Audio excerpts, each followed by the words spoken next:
lagi supaya Siap. kita bisa melihat lagi. Kita mulai aja, Siap, Komang. silakan Mas Oke. Ari. Terima kasih teman-teman sudah bergabung. Mungkin sebagian tidak ikut sesi webinar yang pertama minggu lalu. Tidak masalah kalau masih berminat mengajukan proposal untuk kegiatan terkait dengan program Empowering the Truth, ya, memberdayakan kebenaran. Masih mungkin karena minimum harus ikut 3 kali webinar dari 4 webinar. Ini webinar yang kedua, narasumbernya masih sama, Li Komang, Wahyudiatmika dari Tempo, yang akan membahas mengenai bagaimana sih outreaching mereka, terutama mereka yang kelompok yang rentan terkena hoax, terkena macam-macam, yang tidak bisa membedakan mana the truth, mana yang hoax, dan lain-lain. Kita akan mulai. Saya izin rekam, dan mereka yang belum bergabung di grup WhatsApp, silakan. Tadi saya sudah share, nanti sebelum penutupan saya share lagi linknya. Silakan, Komang mau mulai. Ya, terima kasih Mas Ari. Selamat sore teman-teman semua. Selamat bergabung kembali untuk mereka yang memang sudah ikut di sesi minggu lalu. Minggu lalu sebagai reminder saja kita bicara tentang uh, jurnalisme uh, apa kemarin itu kolaborasi, kolaboratif journalism.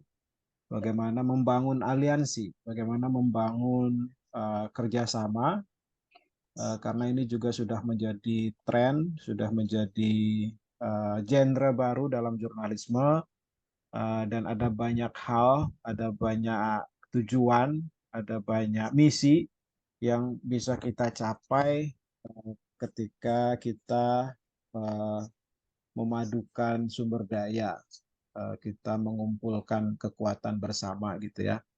Jadi minggu lalu kita diskusi cukup panjang, 2 jam lebih mungkin ya, dari jam 3 sampai jam setengah 5-an kurang lebih itu, tentang berbagai kasus, berbagai pengalaman, kolaborasi-kolaborasi baik di level lokal, nasional maupun internasional. Nah, kali ini kita bicara tentang menjangkau yang tidak terjangkau. Bisa banyak konotasinya, bisa banyak arti harfiahnya, bisa komunitas rentan, komunitas marginal, yang nanti juga perlu kita diskusikan bersama. Saya menawarkan satu perspektif, jadi seperti juga minggu lalu, saya lebih berperan sebagai pemantik diskusi, tapi apa yang kita bahas akan sangat banyak tergantung dari pertanyaan atau input dari teman-teman semua. Karena ujungnya nanti di akhir 4 series webinar ini adalah sebuah project fellowship di mana teman-teman diundang untuk mensubmit atau membuat sebuah proposal program, sebuah kegiatan sederhana gitu ya, tidak tidak tidak terlalu sederhana, tapi ya mungkin tidak tidak terlalu kompleks juga, yang fokus pada 4 aspek yang kita bahas di webinar kita.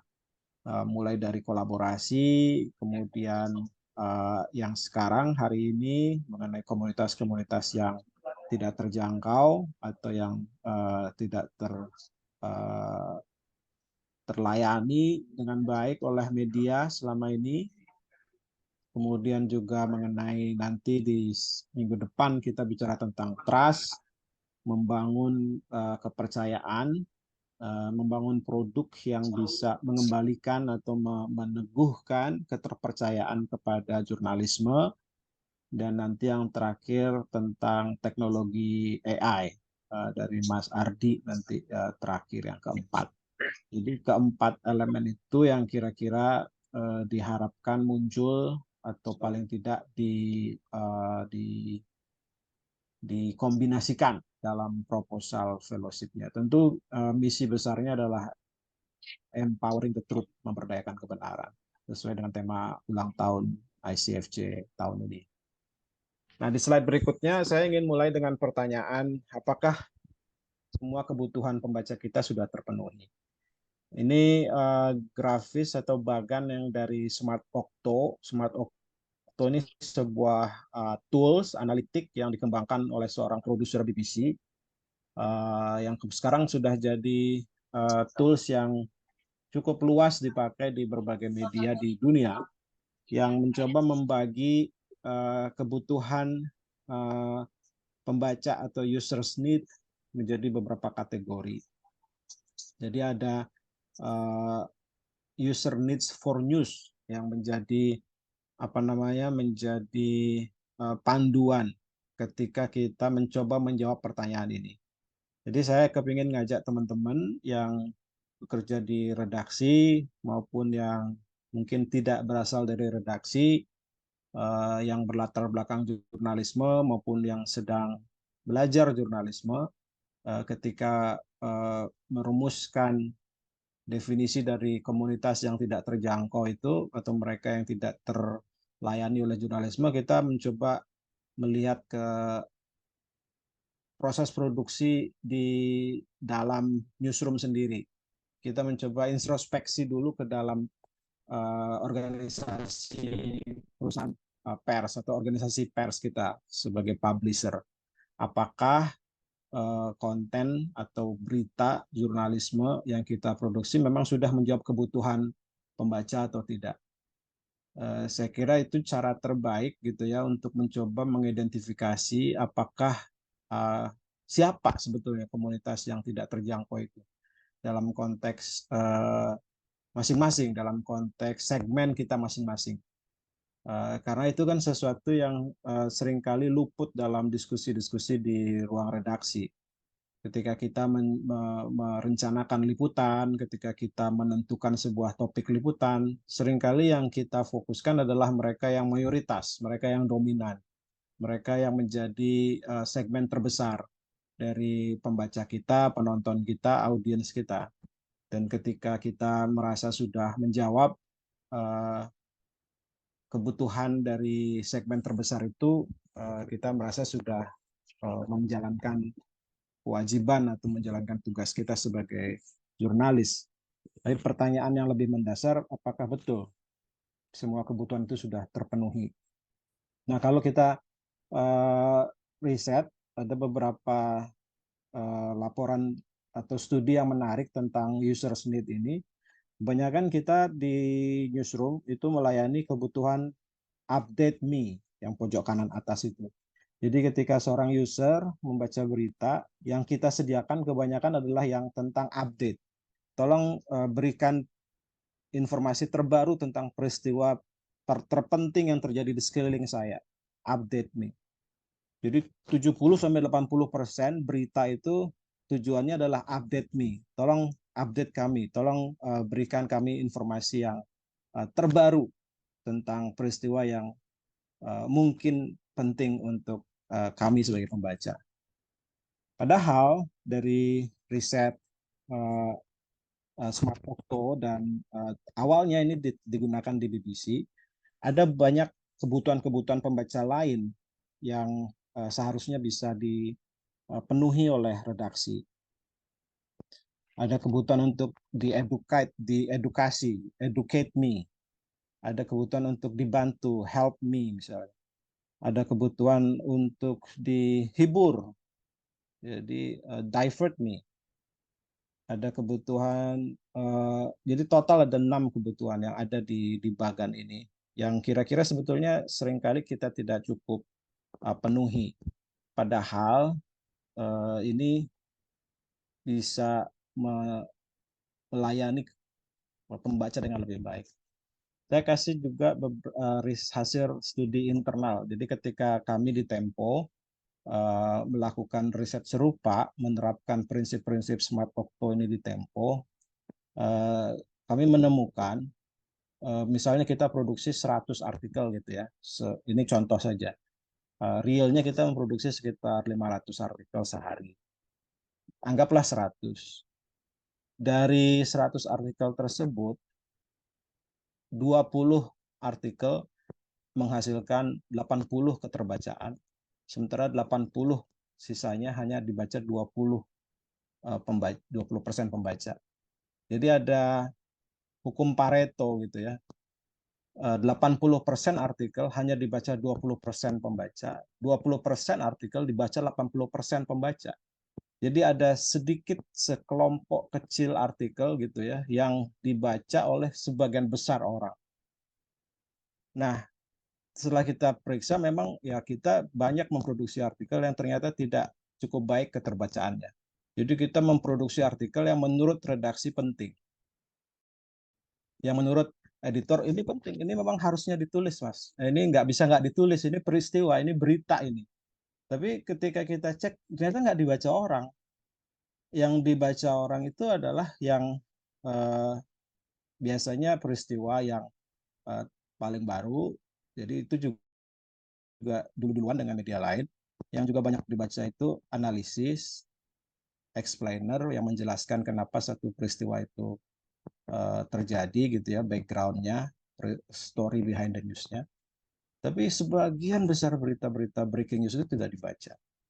Nah, itu satu experience lah, satu insight gitu ya ketika kita diskusi tentang topik ini, reaching the unreachable, mencoba mengidentifikasi siapa yang tidak kita layani. Kemudian yang kedua, jadi ketika kita sampai pada analisis demografiknya, kita juga bisa menemukan jawaban untuk pertanyaan itu.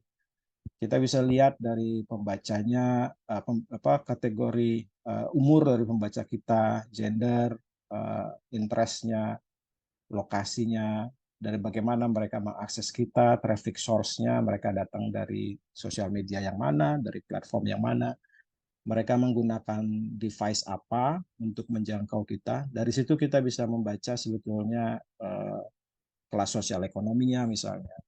Dan kalau misalnya ada bias, oh ini pembaca kita bias lebih banyak laki-laki misalnya, lebih banyak dari kelompok usia tertentu misalnya, lebih banyak dari kelompok interest tertentu. Nah ini data dari Google Analytics, jadi data standar lah yang bisa Anda punya juga kalau Anda punya Google Analytics yang terkonek dengan website masing-masing. Jadi dari situ sebetulnya kita juga bisa mencoba menjawab pertanyaan yang menjadi tema diskusi kita. Siapa sebetulnya yang tidak terjangkau? Jadi ada dua cara lah kurang lebih yang saya tawarkan gitu ya untuk mencoba menjawab siapa sih yang tidak terjangkau supaya tidak obvious gitu ya. Oh yang tidak terjangkau mereka yang miskin, mereka yang tidak punya HP, mereka yang tidak punya internet itu kan obvious ya pasti, oh pasti itulah. Tapi benarkah begitu? Kan kita juga tidak mungkin menjangkau semua masyarakat yang tidak punya internet gitu. Untuk kapasitas kita masing-masing, di perusahaan pers kita masing-masing, di organisasi kita masing-masing, siapa sih yang disebut komunitas yang tidak terjangkau itu? Saya kira definisinya akan berbeda-beda. Yang pertama kali harus dilakukan adalah melakukan audit ke dalam, melakukan introspeksi, melihat siapa betul existing audience kita, dan kemudian kita melihat apakah semua users need yang dibutuhkan pembaca itu sudah kita penuhi atau tidak. Nah, di slide berikutnya, kira-kira bagaimana kemudian menemukan jawaban strategi engagement yang tepat itu tadi. Saya kira salah satu prinsip yang penting yang perlu diubah sejak awal adalah menumbuhkan loyalitas pembaca. Dan itu harus dimulai dari strategi editorial yang tepat. Kebanyakan dari kita itu dididik untuk bekerja sebagai wartawan dalam sebuah ruang redaksi yang topik sentrik, jadi berfokus pada topik, berfokus kepada apa yang kita anggap penting, tapi bukan kepada sebuah ruang redaksi yang audience sentrik, yang berfokus kepada pembaca. Saya kira itu juga salah satu langkah pertama yang harus kita lakukan ketika kita mencoba menjawab pertanyaan siapa sih yang tidak terjangkau oleh jurnalisme. Siapa sih yang tidak terlayani oleh jurnalisme? Dan saya kira ini pertanyaan yang sangat relevan dan sangat penting gitu ya, ketika keterpercayaan publik kepada jurnalisme ada di titik nadir. Tidak ada banyak riset, ada Edelman Trust Barometer yang salah satunya secara rutin setiap tahun mengukur keterpercayaan publik pada media, dan ada Reuters, Oxford Research yang juga setiap tahun mengukur keterpercayaan publik pada jurnalisme, dan semua menunjukkan bahwa ada regresi, ada penurunan keterpercayaan. Dan saya kira salah satu faktornya adalah karena kita tidak memikirkan audiens. Kita tidak punya mindset audience centric. Jurnalis cenderung memikirkan apa yang ingin dia tulis, apa yang dia anggap penting, tapi tidak memikirkan apa yang sebetulnya dianggap penting oleh komunitasnya. Dia tidak ingin membangun komunitas yang loyal. Dia tidak, secara sadar atau tidak sadar, dia tidak membangun bisnisnya. Ya, tuan tak dulu itu. Bapak meeting. Ya, dia tidak membangun strategi editorialnya untuk menemukan pembaca yang loyal. Ini yang salah satu yang insight yang kami lakukan di Tempo misalnya. Kita tidak mencoba melihat hanya page views dan session, tapi kita melihat average session per user. Jadi berapa session rata-rata dari setiap user yang datang setiap bulan, average page per session, setiap pembaca yang datang itu membaca berapa halaman, kemudian returning user datangnya berapa pembaca yang datang kembali itu berapa persen, kemudian time on page berapa menit yang dihabiskan dalam setiap halaman. Jadi metrik audience metrik itu tidak hanya page views, tidak hanya unique user, tidak hanya monthly active user, yang cenderung memang bisa mengelabui kita karena seolah-olah besar, seolah-olah banyak, tapi mungkin tidak loyal. Mungkin dia hanya baca judul, dia tidak scroll sampai di bawah artikel, tidak tuntas membaca. Tapi kita puas dengan metrik-metrik itu karena oh itu banyak nih pembacanya jutaan gitu. Tapi betulkah mereka loyal? Ada metrik-metrik lain yang bisa kita pakai. Dan kalau kita sebagai pimpinan redaksi, sebagai editor, mempush supaya audience centric itu diwujudkan dalam KPI-KPI yang bisa memastikan loyalitas readers itu terpantau, maka pelan-pelan kita mengubah mindset di redaksi, sehingga dia juga akan mengejar berita-berita yang mencapai KPI-KPI yang lebih mengarah ke loyalitas audiens tersebut. Di slide berikutnya, cara lain yang kita juga sering lakukan sebetulnya kan audience engagement. Jadi memperlakukan pembaca sebagai person, memperlakukan pembaca sebagai orang yang bercakap-cakap dengan beradab gitu ya. Having a civil conversation with our readers. Dan itu bisa dimulai dari strategi sosial media yang memang memancing interaksi dengan pertanyaan, dengan kuis, dengan percakapan, sehingga kita tidak hanya pushing out konten, tidak hanya mendorong konten posting sebanyak-banyaknya gitu ya, tapi tidak merancang engagement yang bermakna dengan user di sosial media. Buat teman-teman mungkin ada sebagian yang cynical dengan sosial media karena menganggap algoritmanya tidak dirancang untuk membangun percakapan gitu ya. That's true to some extent. Tapi menurut saya kita tidak punya banyak alternatif. Kenyataan kita sekarang memang sebagai organisasi media, sebagai publisher, distribusi sudah tidak lagi ada di tangan publisher.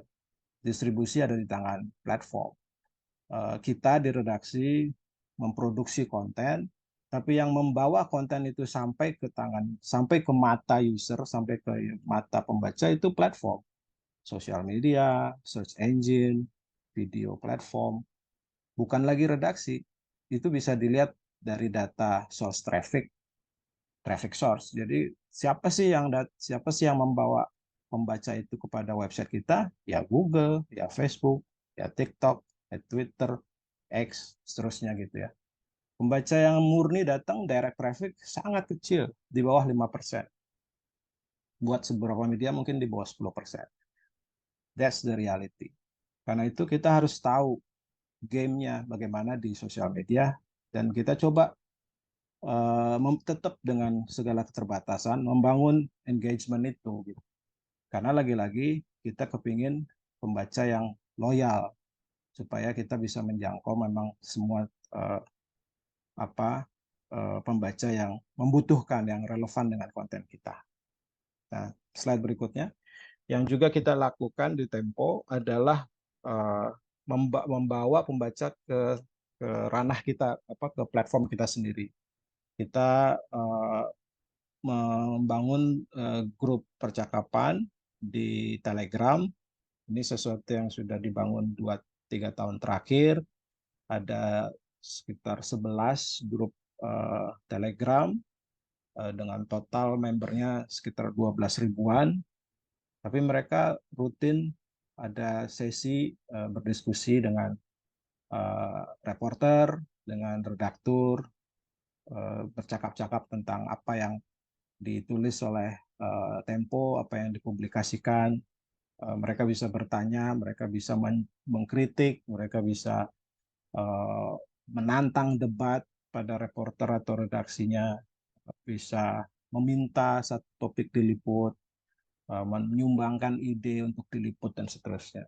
Belum ideal engagementnya, tapi ada ruang yang kita coba bangun agar terjadi percakapan itu. Nah, slide berikutnya, bagaimana itu kan tadi semua kalau kita berasumsi ada potensi lah berita-berita yang dibangun, yang kita produksi itu, yang kita siapkan itu memang bisa relevan lah. Kita punya potensi akan Komang hilang relevansi suaranya. itu. Halo? Hilang ya, Mas? Terdengarkah? Jelas. Jelas. Oh, sudah Dengar, jelas. Mas. Oke. Terdengar ya? Jadi kalau misalnya berita itu di kita tidak cukup, tidak ada ruang di kita sendiri, artinya komunitas itu ternyata tidak membutuhkan berita yang kita buat. Apa yang harus kita lakukan? Nah, di slide berikutnya, ini satu eksperimen yang saya dan Mas Hari sebetulnya memulai dengan Mas Yosep, yang kita sebut sebagai Tempo Witness. Ada video kecil, kalau tidak bisa di play, mungkin kita skip saja. Bisa, Mas? Mas Hari?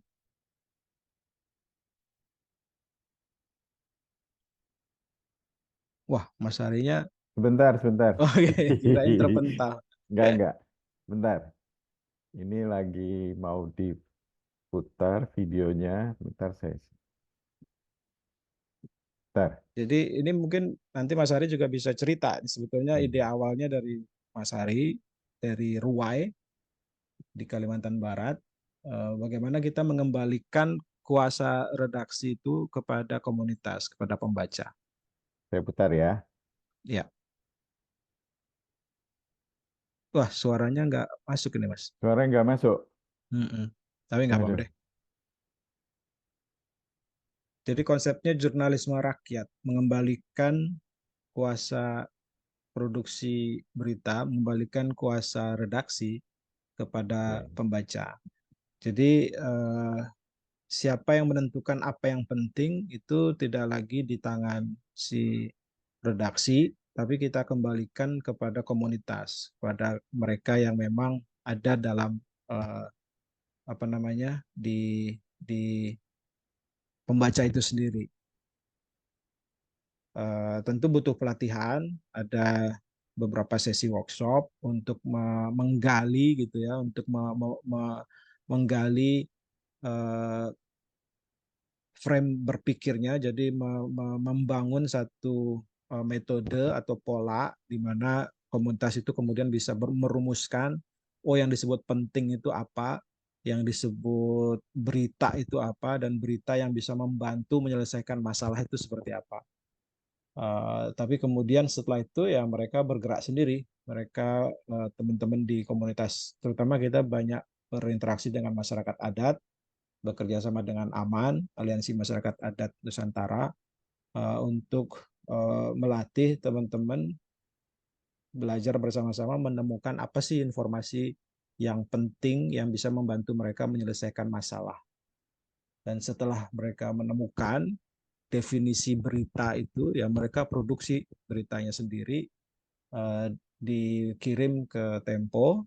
Di slide berikutnya mungkin ada apa namanya, nanti setelah ini, tapi di sini kira-kira apa problems to be solved-nya, kenapa platform ini jadi menarik gitu ya untuk komunitas, karena mereka warga butuh komunikasi, butuh tools untuk mengkomunikasikan apa yang mereka anggap penting supaya terdengar, supaya sampai kepada mereka yang bisa mengubah situasi. Jadi pengambil kebijakan atau komunitas yang relevan atau kelompok mereka yang punya resources untuk membantu mereka menyelesaikan masalah. Terus itu bisa, warga juga perlu alat monitoring yang relatif reliable gitu ya, bisa dimonitor untuk memantau perubahan-perubahan yang terjadi di akar rumput, di lapangan. Kemudian bisa juga menjadi sarana pendidikan untuk membantu merumuskan pola atau metode menemukan apa yang penting itu. Itu juga bisa jadi pembelajaran untuk komunitasnya. Nah, di slide berikutnya, jadi yang ini terdiri dari 3 unsur, 3 aspek, ada CMS-nya, ada aplikasinya, dan ada situs beritanya itu sendiri. Di slide berikutnya, nah ini situsnya witness.tempo.co. Jadi ini semua berita ini dibuat oleh warga sendiri, semua dibuat oleh komunitas sendiri, tidak ada rapat redaksi yang wartawannya yang memberi apa namanya petuah-petuah gitu atau memberi petunjuk bagaimana berita itu harus, ini yang harus diberitakan, itu tidak boleh diberitakan, itu nggak ada. Itu warga sendiri yang memutuskan ini yang kami mau liput, ini yang mau kami sampaikan ke Tempo Witness. Kemudian di slide berikutnya itu adalah CMS-nya. Jadi setelah mereka mendapatkan kesempatan ikut workshop, mereka dapat akses ke CMS. Jadi mereka punya akses ke aplikasi itu yang masuk ke CMS ini. Di slide berikutnya adalah gambaran aplikasinya. Jadi ini aplikasinya simple, cuma ada 4 fitur untuk pengiriman video, foto, atau teks, atau audio. Jadi mereka bisa kirim 4 format ini. Mereka tidak perlu wawancara, mereka cuma perlu jadi witness, cuma perlu jadi saksi mata. Jadi mereka cukup mengambil video, mengambil foto, atau mengambil audio, atau menulis laporan singkat tentang apa yang mereka saksikan, tentang sesuatu yang mereka anggap penting untuk diketahui oleh komunitas di luar mereka, untuk memecahkan problem yang mereka anggap penting untuk dipecahkan. Agak abstrak terdengar kalau diceritakan, tapi memang di situ pentingnya kita langsung datang ke teman-teman komunitas. Kita 2 hari biasanya di situ, tidur di rumah warga, editor-editor Tempo kita kirim ke situ sama Mas Hari atau Mas Yosep. Terus mereka sama-sama duduk bareng mencari apa sih problem utamanya di kita. Ada pembangunan waduk yang mereka tidak setujui, yang mereka khawatirkan akan mengganggu desa misalnya. Ada kebun sawit yang tidak pernah membagi apa revenue Plasma. atau plasma yang tidak pernah diberikan haknya kepada warga misalnya. Ada sekolah yang gurunya nggak pernah datang, atau ada jembatan yang rusak, itu diidentifikasi bersama-sama. Terus dilaporkan sampai ada perubahan. Jadi kira-kira alur kerjanya seperti ini. Kita duduk bersama di kampung, membicarakan desain kerjanya, terus workshop, terus mulai kita pasang install aplikasinya di HP 1-2 orang yang memang punya HP, kemudian mulai publikasi. Nah, slide berikutnya, nah ini kita juga punya ininya di YouTube, punya beberapa modul singkatnya untuk jadi bahan ketika kita melatih trainernya. Jadi kita bikin beberapa training of trainer dengan teman-teman Aji di beberapa titik ketika kita masuk ke sebuah wilayah. Itu kira-kira Mas Ari. Nah, terakhir, lama juga ya, 45 menit. Jadi saya kira jurnalisme harus cukup rendah hati untuk tahu dia tidak tahu semuanya, tahu bahwa dia tidak tahu semuanya. Jadi pertanyaan yang penting yang harus ditanyakan pada pembaca sendiri sebetulnya. Audiensnya maunya apa? Audiensnya perlunya apa? Kadang-kadang kita agak merasa, wah kalau kita tanya pembaca maunya apa, nanti mereka maunya berita-berita yang nggak penting. Berarti Anda belum bertanya cukup dalam. Karena mungkin yang Anda tanya apa yang Anda sukai, bukan apa yang Anda butuhkan. Tapi kalau kita diskusi dan menggali betul-betul apa yang dibutuhkan, maka sebetulnya akan muncul problem-problem yang mereka harapkan dijawab oleh jurnalisme.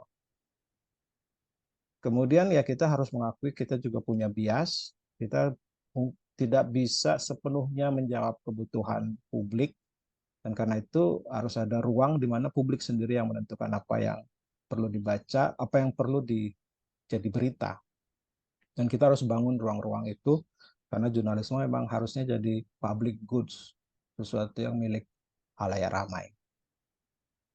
Itu sebagai pemantik diskusi, Mas Ari. Yap, Mari baik. kita ngobrol. Mari, teman-teman, silakan yang mau bertanya. Mic-nya sudah aktif, nanti saya aktifkan beberapa teman yang belum. Silakan, atau di kolom Q&A boleh. Ini Mas Baikuni nih, coba silakan kalau mau bertanya langsung.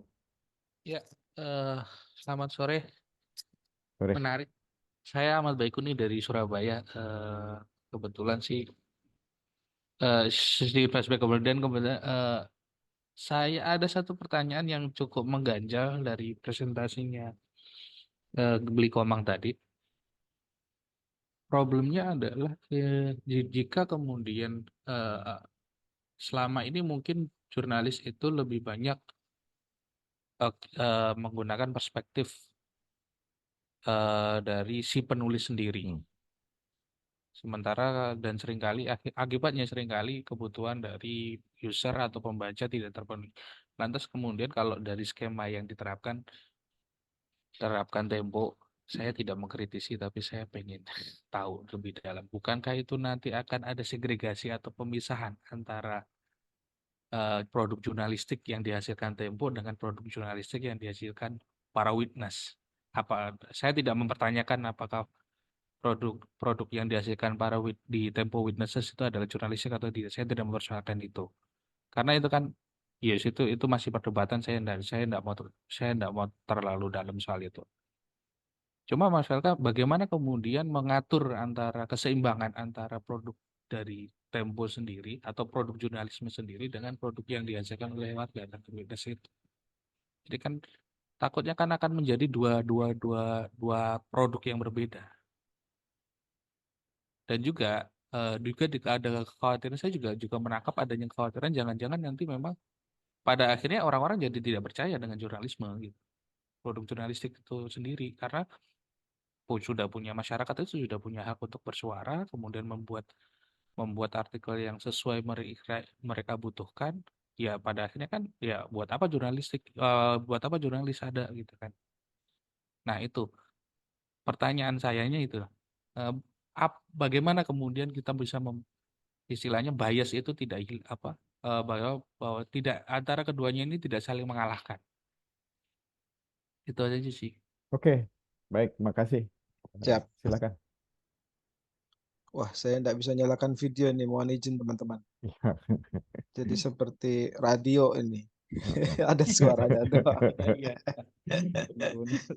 Ya, makasih Mas Kuni untuk pertanyaannya. Jadi memang menurut saya sih satu newsroom, satu media itu bisa punya banyak produk. Jadi dia bisa punya banyak format. Witness itu salah satu format saja dari produk jurnalistik yang dihasilkan oleh sebuah organisasi yang bernama Tempo gitu ya.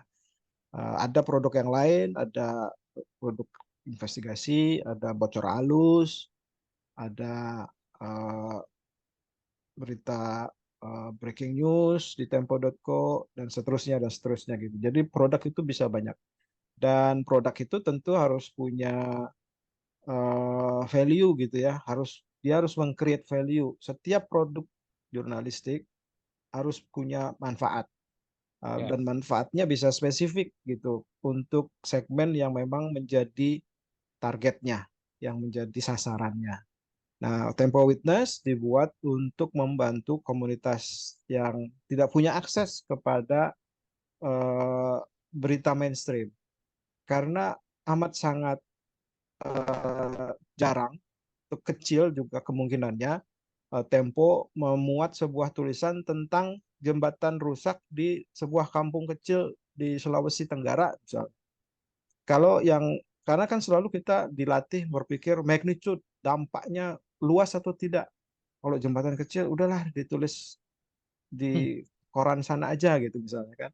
Iya, iya, Nah, benar, nah benar, itu benar. yang kita kembalikan gitu, bahwa kita bisa juga punya ruang untuk liputan-liputan semacam itu. Nah, bagaimana menjaga agar kualitasnya tidak tidak tidak bervariasi ya supaya tetap standar. Ada memang yang tadi saya lupa ceritakan. Jadi setelah dari aplikasi itu dikirim ke CMS, sebelum publish itu ada editor yang menjaga. Jadi tetap ada editor, tapi fungsinya bukan gatekeeping. Dia tidak menjadi yang membatalkan liputan gitu ya. Oh, ini nggak menarik, ini menarik. Enggak, dia tidak di situ fungsinya. Tapi si editor ini hanya untuk melihat apakah faktual gitu, apakah evidence yang dilampirkan, foto atau videonya itu memang eh, eh, faktual gitu. Karena itu di aplikasinya juga ada geotaggingnya untuk ngecek apakah foto atau video itu diambil di lokasi si pelapor atau tidak misalnya. Kemudian juga kita lihat tata bahasanya untuk memastikan mudah dimengerti saja liputannya atau laporan tersebut.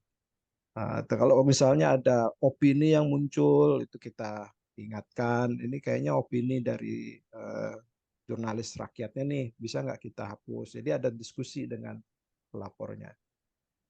Atau Berarti ketika dia menyebut sesuatu yang tidak ada basisnya, atau kita cari tidak ada basisnya, ya kita uh, minta dihapus. berarti moderator bertindak sekaligus apa? Editor bertindak sebagai moderator sekaligus ini ya, apa, Gatekeeper lebih. gatekeeper ya, Ya. Ya, pemeriksa fakta ya. juga berarti. Pemeriksa fakta, betul. Pemeriksa fakta. Oke, oke, oke. Terus Oke. tadi pertanyaan kedua, tadi apa, Kun? Kayaknya udah deh. Udah ya? Iya. Itu aja Siap. doang kayaknya. Oke. Siap. Kita lanjut nih. Ada Bang Afifuddin nih. Silakan. Ada beberapa Afif. yang angkat tangan. Iya. Andre, Afif. Oke, Imam tadi. silakan. Afif dulu. Afif dulu, siap. Silakan loh, bisa aktifkan mic-nya. Ada Q&A juga, bisa taruh di Iya. situ kalau takut lupa. Afif bisa enggak? Afif, monitor dan monitor. Oke, kalau enggak yang angkat tangan lagi Mbak Ira. Mbak Ira, silakan. Ira. Mbak Ira, silakan. Makasih Mas Hari, Silakan. beli komang. Hai, Mbak Ira. Menarik sih ini dinamika media hari ini ya, Beli ya, soal bagaimana menempatkan pembaca. Saya rasa Smart Octo memang membantu kita untuk mengetahui apa yang dibutuhkan oleh audien dan kemudian membuat ruang redaksi tidak lagi hanya terpaku tentang apa yang diinginkan oleh redaksi, tapi juga apa yang diinginkan oleh pembaca. Educate me misalnya atau give me perspective itu kan salah satu pembantu bagi redaksi. Tapi saya tidak mau membahas tentang itunya, Bli, tapi lebih ke fenomenanya hari ini. Bukankah kemudian ruang itu membuat redaksi juga di satu sisi menjadi bias ketika kita hari ini berorientasi pada pembaca, which is itu lebih nanti pada akhirnya di rapat redaksi lebih ke bagaimana Google Analytics-nya, traffic-nya, dan terutama ini soal traffic. Biasanya kalau kita perspektifnya adalah apa yang dibutuhkan oleh pembaca, maka akan ada kecenderungan kita masuk dalam trending, tren apa yang lagi rame, apa yang lagi rame. Nah, ini nih menurut saya juga harus jadi catatan tentang tidak melulu tentang bagaimana maunya pembaca, karena simplifikasinya adalah maunya pembaca ini kemudian dianalogikan dengan cepat bahwa itu sesuai traffic, sesuai mana yang lagi ramai dan mana yang lagi viral. Ketika ruang redaksi hanya tidak hanya ya, tapi lebih kemudian cenderung mengikuti tools seperti yang di Smart Octo itu, ruang redaksi juga jadinya kehilangan semacam apa ya, ruh yang sebenarnya ingin kita bawa juga dalam jurnalisme itu. Jadi ini mungkin bukan pertanyaan sih, Bli Komang, tapi bagaimana Bli melihat fenomena itu dalam satu sisi kita ingin masuk ke dalam apa yang diinginkan oleh pembaca, tapi juga ada ruang di redaksi kita yang akhirnya juga harus apa ya problematik juga karena tidak melulu bahwa apa yang ingin pembaca itulah yang kemudian harus kita share, kita tulis dan kita blow up lebih jauh gitu, Bli. Mas Hari. Silakan, Komang. Ya, dulu waktu awal-awal Tempo mulai make trending topic atau SEO konten gitu ya, di sekitar 15 tahun yang lalu, pertanyaan seperti ini sering muncul. Jadi, wah sekarang redaktur itu mesin ya. Jadi wartawan seolah-olah merasa tugasnya digantikan oleh algoritma. Apa yang trending topik itu yang harus ditulis regardless penting atau tidak, regardless menarik atau tidak. Pokoknya kalau ada trending topik nomor 1 trending topik bikin beritanya gitu kan. Saya kira itu pengalaman kita bersama-sama, saya kira di banyak redaksi juga terjadi koreksi gitu ya, bahwa sebetulnya tidak seperti itu seharusnya tools itu digunakan.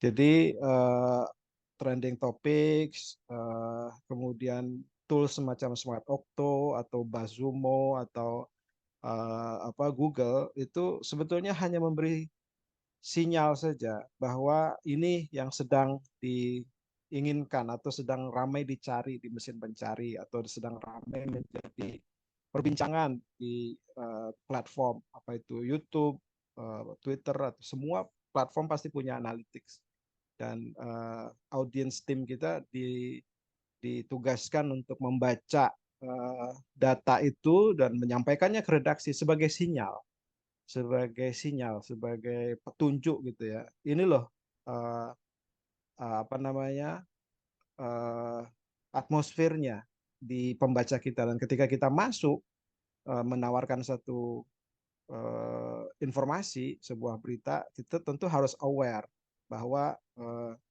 atmosfernya atau percakapan yang sedang terjadi saat ini real time itu tentang ini. Nah, kemudian dari situ kan media membuat pilihan, publisher membuat pilihan. Ada yang kemudian membuat pilihan, ya sudah saya akan penuhi semua yang muncul sebagai sinyal itu. Saya akan produksi berita sebanyak-banyaknya yang sesuai dengan keyword-keyword yang dianggap sedang real time dibahas tersebut.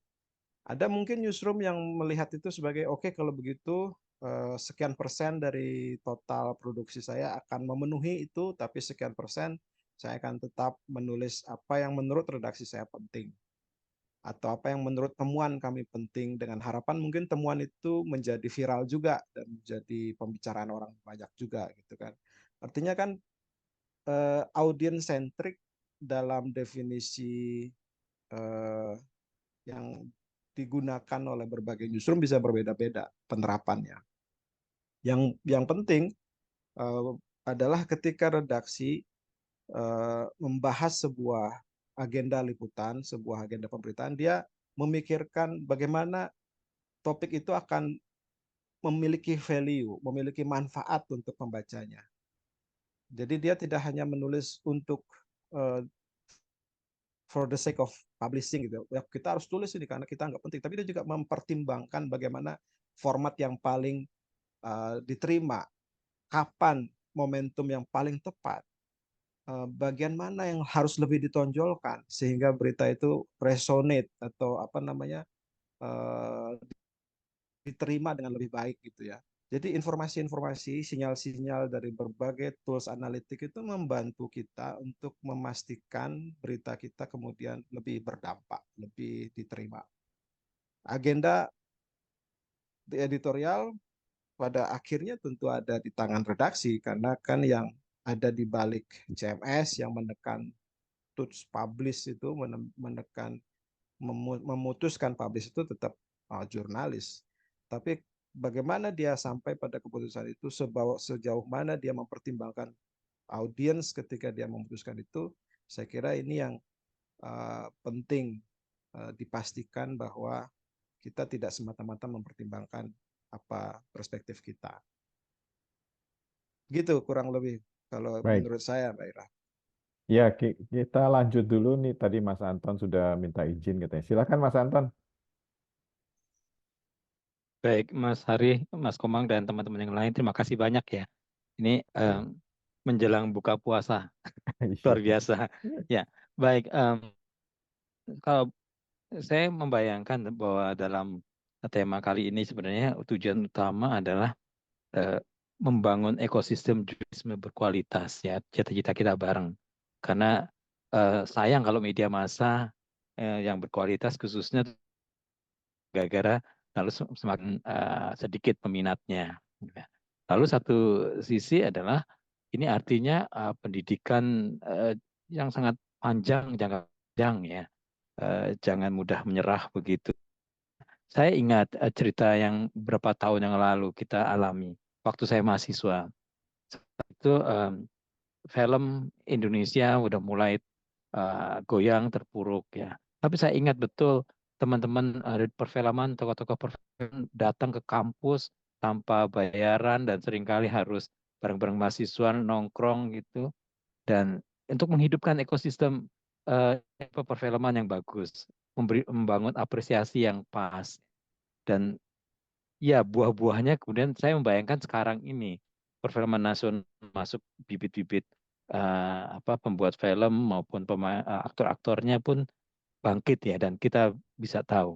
Nah kalau sudah sampai ini kan lalu tinggal memoles pada kualitas terus-menerus ya.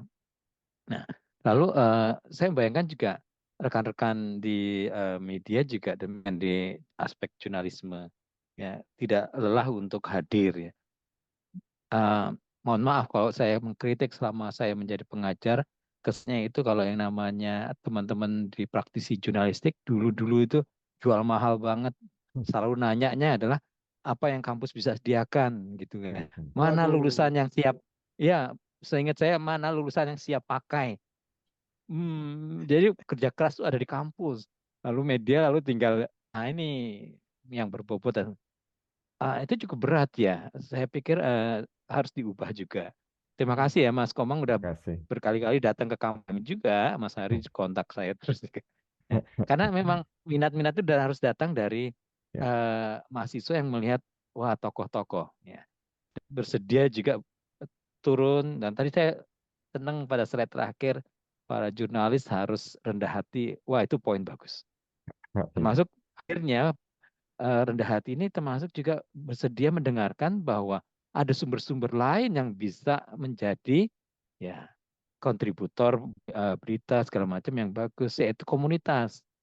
Berapa tahun yang lalu juga saya pernah terlibat dalam diskusi ya bahwa sangat sangat sekali jurnalis waktu itu ya, salah satu pembicara ya, untuk mengakui bahwa ada media komunitas yang bisa jadi yang citizen journalism yang seperti yang sekarang didorong-dorong saat ini. Waduh, saya sungguh-sungguh, saya ingat kok catatannya itu ada di muat ya, ada itu. Nah, saya pikir nih sekarang saat yang bagus bahwa kita bareng-bareng ini membangun ekosistem jurnalisme yang berkualitas dan arahnya memang menjangkau mereka-mereka yang terpinggirkan atau yang belum terlayani itu ya bisa jadi dengan beberapa pendekatan ya. Mungkin kita masih ragu mungkin ya bahwa mereka apakah profesional, apakah mereka bisa dimintai pertanggungjawaban, apakah kredibel. Kalau kita selalu bertanya apakah mereka profesional, ukurannya kita. Artinya kita nggak mau dengarkan mereka. Saya rasa bahwa peluang-peluang untuk membangun media kembali menjadi tempat terpercaya ya, kalau kita gandeng bersama-sama. Jadi ini proses pemberdayaan juga sih. Ya. Tujuannya saya membayangkan is for voiceless ini lalu ada di sini juga. Demikian teman-teman, makasih sudah Oke, diberi makasih. kesempatan. Silakan kalau merespon, Komang. Ya, makasih banyak Pak Mario. Saya kira itu memang tujuan program ini ya, 4 sesi diskusi, kemudian fellowship. Harapannya seperti para penggiat film yang tadi Pak Mario ceritakan, diharapkan muncul sebuah gerakan jurnalisme publik, jurnalisme untuk publik. Jadi teman-teman baik yang memang wartawan ataupun yang bukan wartawan bisa bikin program bagaimana mengempower truth di era AI ini, ketika teknologi bisa memproduksi, mengenerate informasi sendiri. Ketika ada kekhawatiran berita itu tidak lagi dibuat oleh manusia, tidak lagi dibuat oleh wartawan, tapi dibuat oleh mesin. Bagaimana kita menyelamatkan jurnalisme? Apakah masa depan jurnalisme macam apa yang mau kita lihat gitu kan? Saya kira ini kesempatan teman-teman di kampus, di ruang-ruang redaksi, media-media alternatif, media komunitas untuk menuangkan ide gitu ya. Nanti kita rembukan sama-sama teman-teman ICFJ, Mas Hari, tentu ada partnernya juga di negara-negara lain dan siapa tahu kita bisa punya 1-2 proyek yang menarik lah Ya. untuk menyelamatkan bukan menyelamatkan ya untuk membangun ekosistem jurnalisme berkualitas yang kita harapkan itu. Kurang Oke. lebih begitu. Ya, kita lanjut dulu nanti yang Mas Sami Aji nanti ya. Ini Andre dulu, Andre. Silakan Mas Andre. Silakan aktifkan mic. Andre, Mas Andre di Aceh nih. Sorry, di Surabaya. Surabaya. Ayo. Halo. Oke. Sementara menunggu kita lihat pertanyaan Mas Sami Aji ini.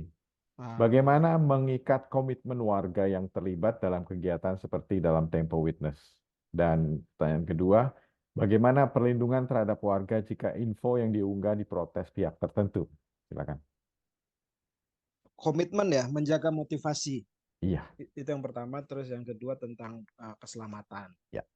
Nah, komitmen motivasi memang biasanya mereka merasa incentivized, merasa mendapatkan insentif ketika dimuat gitu.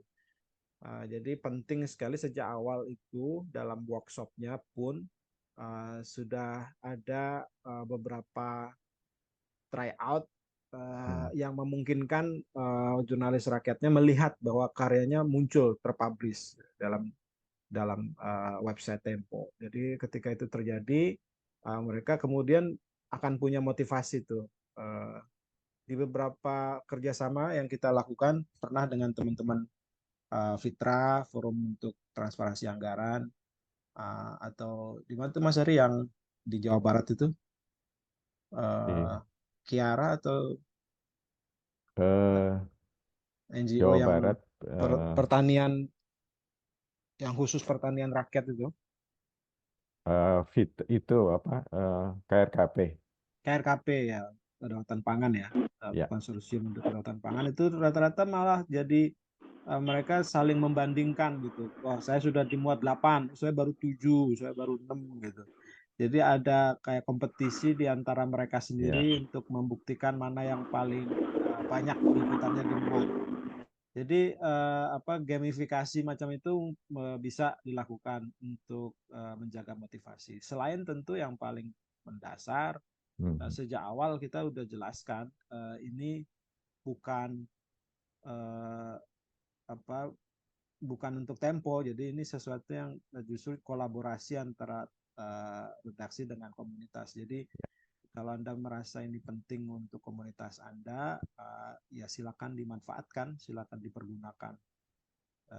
Dan tentu quick win ya, kita penting memutuskan atau mengidentifikasi problem apa yang bisa dengan cepat kita selesaikan dengan tools ini, dan begitu misalnya ada perhatian dari pemerintah, ada perbaikan jalan, atau ada sesuatu yang konkret yang terjadi berkat laporan itu, wah itu luar biasa memberi motivasi. Ya. Kemudian soal keselamatan, ada beberapa fitur yang sudah dibuat di dalam apps-nya, dalam aplikasinya. Jadi misalnya ketika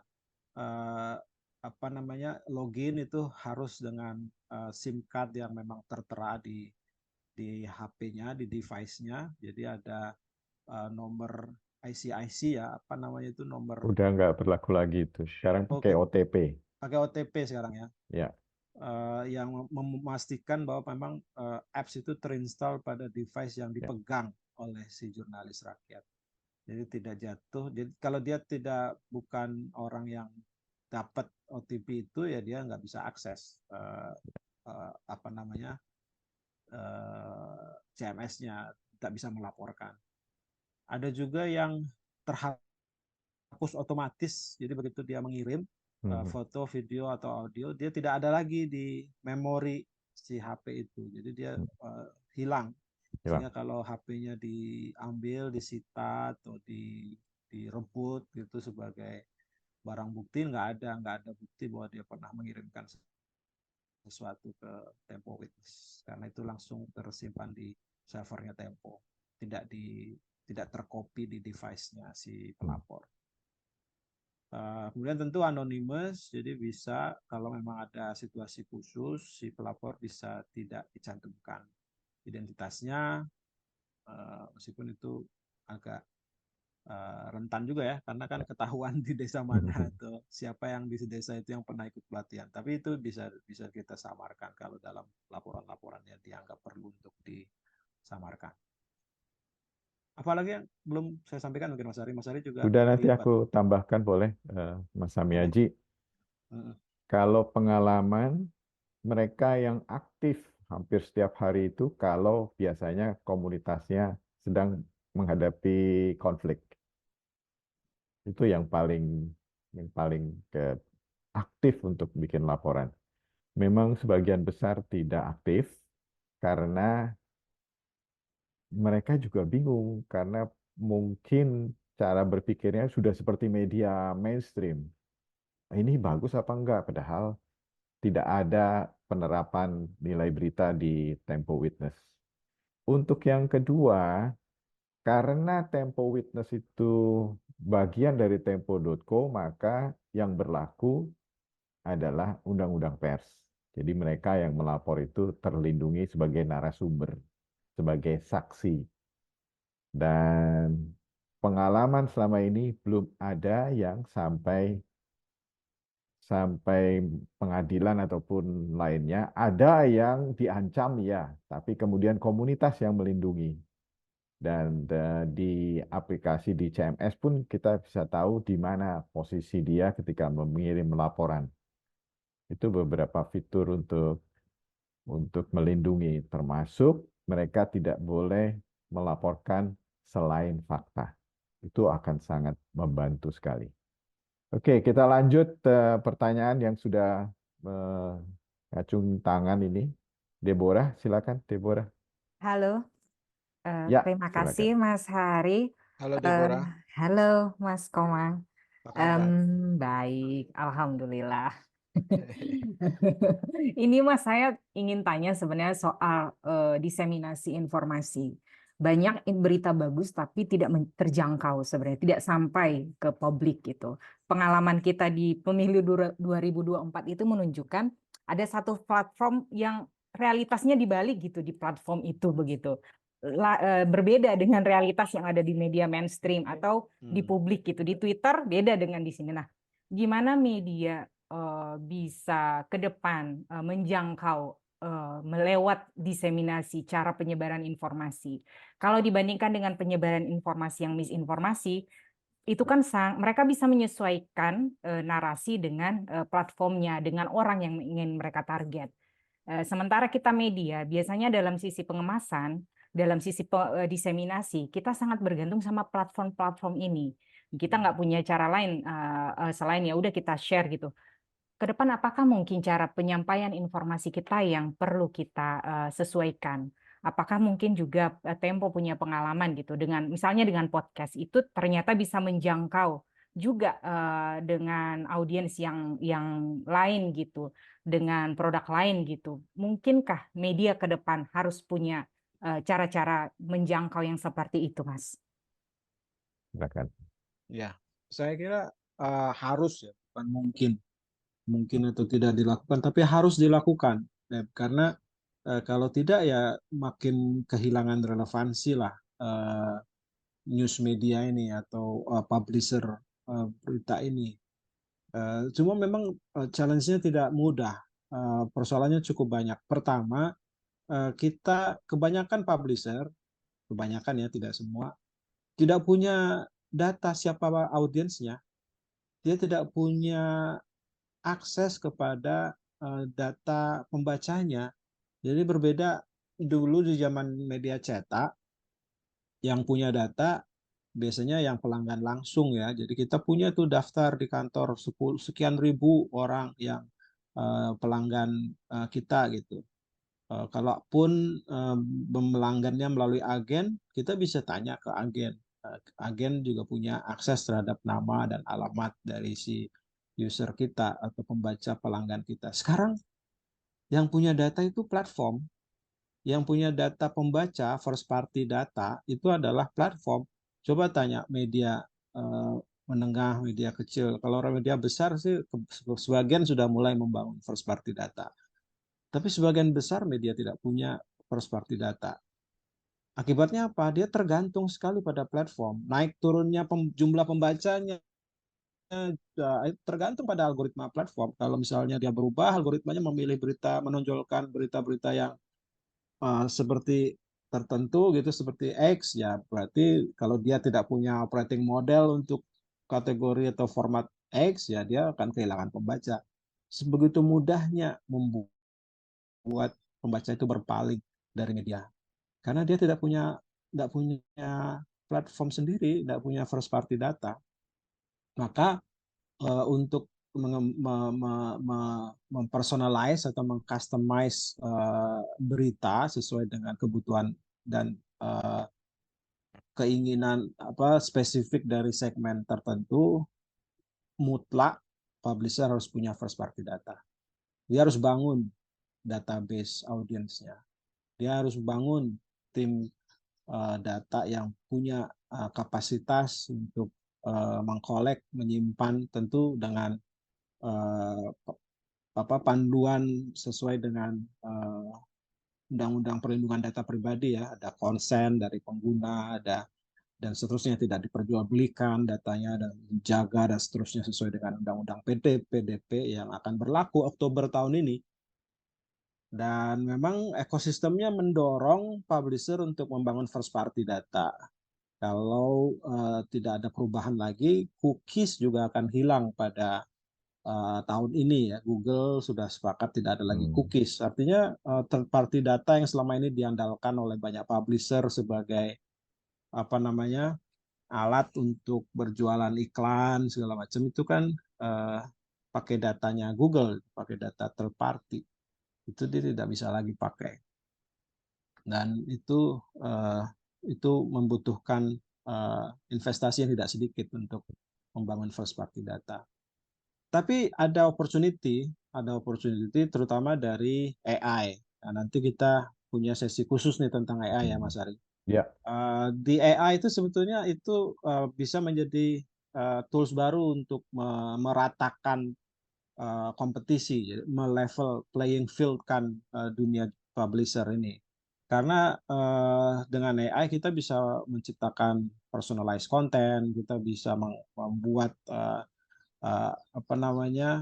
format-format konten yang sesuai dengan berbagai macam segmen.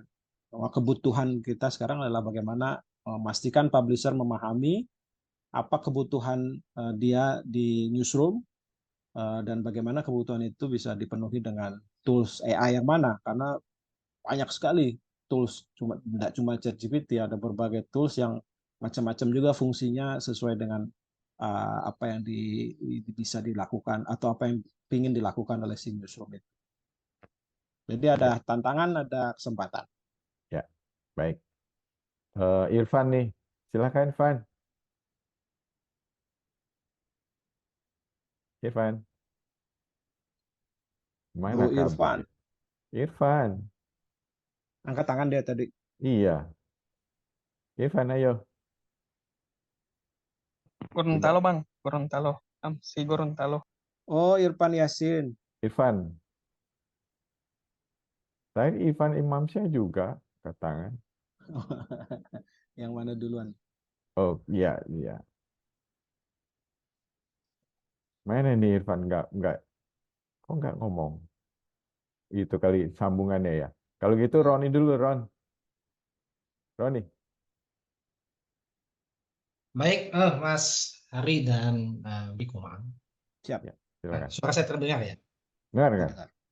Ya, yang menarik apa yang menjadi topik kita pada sore hari ini, dan kami setiap hari pantengin Google Analytics ya, karena ingin melihat ya sebarannya, siapa yang baca berita kita dan seterusnya seperti yang disampaikan oleh Mas Hari. Cuma dalam konteks media lokal dan dalam misi melayani pembaca lokal, ini bisa bias. Karena ya sifatnya media siber itu yang bisa diakses oleh siapa saja kan. Ya bisa saja kan sebuah konten isu lokal di kita rame oleh pembacanya, tetapi kan ketika kita lihat di ukuran-ukuran analitik itu misalnya, kalau kok ini yang lebih ramai yang baca dari Jawa Timur, bukan masyarakat Sulawesi Utara.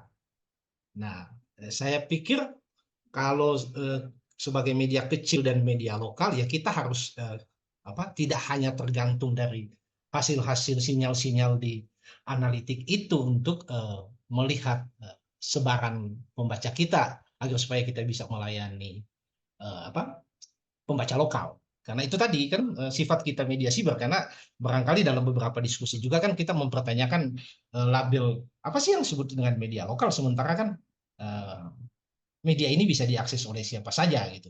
Dan jujur aja, misal contohnya kemarin ketika kita melakukan sedikit inovasi ketika menarik data Sirekap itu menjadi auto ke postingan kita di zona utara sehingga bisa melayani pembaca melihat perkembangan perolehan hitung suara dari tidak sekedar membuka website Sirekap, tapi bisa juga membuka di website zona utara. Kita senang karena trafficnya menjadi sangat, di tanggal 15-16 itu bahkan kami khawatir VPS kami akan down karena real time bisa sampai menyentuh 3.000-4.000 PV ya.